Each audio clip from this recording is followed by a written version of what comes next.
आणि आता न्यूज 18 लोकमत विशेषला सुरुवात करूयात। मनसे अध्यक्ष राज ठाकरेंच्या भाषणाचे राज्यभरात प्रचंड चाहते आहेत। राज्यातील युवकांचा मोठा वर्ग राज ठाकरेंचा चाहत आहे, पण राज ठाकरेंची पात्रता काय असा प्रश्न वकील गुणरत्न सदावर्तेंनी उपस्थित केलाय आणि त्यावरून आता नव्या वादाला सुरुवात झाली आहे। सदावर्तेंवर मनसेने देखील कसा पलटवार केलाय पाहूयात या रिपोर्टच्या माध्यमातून। जमलेल्या माझ्या तमाम हिंदू बांधवांनो, भगिनींनो आणि मातांनो, मनसे अध्यक्ष राज ठाकरे त्यांच्या आक्रमक भाषणासाठी प्रसिद्ध आहेत। इतकी मोठी गोष्ट म्हटल्यानंतर हे काही साधं सरळ सोपं प्रकरण नाहीये। राज्यात कोणत्याही पक्षाची सत्ता असली तर रस्त्यावर मनसेची सत्ता असते असं म्हटलं तर वावगं ठरणार नाही, कारण युवा मनसैनिकांच्या मनगटातल्या ताकदीवर मनसेने आतापर्यंत भल्या भल्यांना धडा शिकवलाय।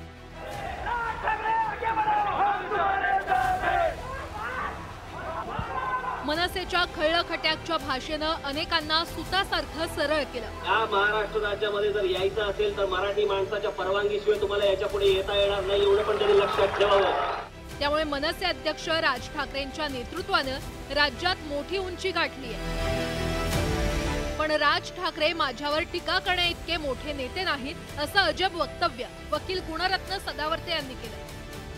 ते काय जावं येत काय, ते कॅमेरे लावलेत, ते ह्याच्यावर किती खनखन खनखन खटखट खटखट खट नोटा मोजल्या चालल्यात, हे बघण्याला ते कोण आहेत?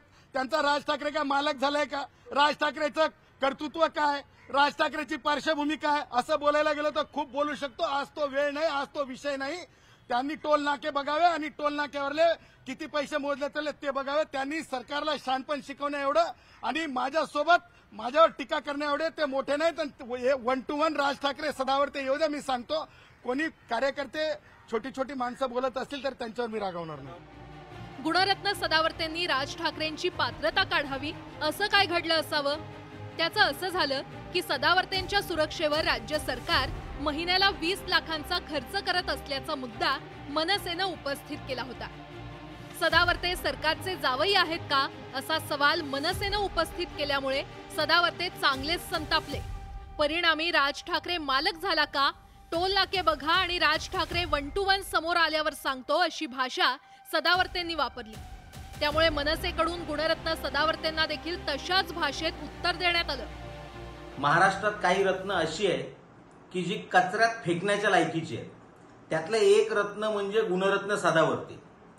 हा माणूस म्हणजे महाराष्ट्र सरकारचा बोलका बाहुला आहे। त्याला फडणवीसांनी चावी दिली की हा माणूस बोलतो, त्यामुळे महाराष्ट्र याला काही गांभीर्याने घेत नाही।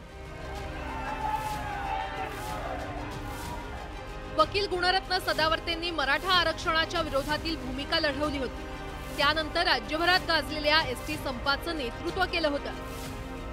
एसटीच्या कर्मचाऱ्यांनी विलीनीकरणाच्या मागणीसाठी केलेला संप 54 दिवस सुरू होता, पण तो संप यशस्वी झाला नव्हता। आता गुणरत्न सदावर्तेंनी थेट राज ठाकरेंसोबत पंगा घेतलाय, पण सदावर्तेंनी असा मोठा पंगा का घेतला याचं उत्तर काही अजून तरी मिळालं नाही। Bureau report, news 18 Lokmat.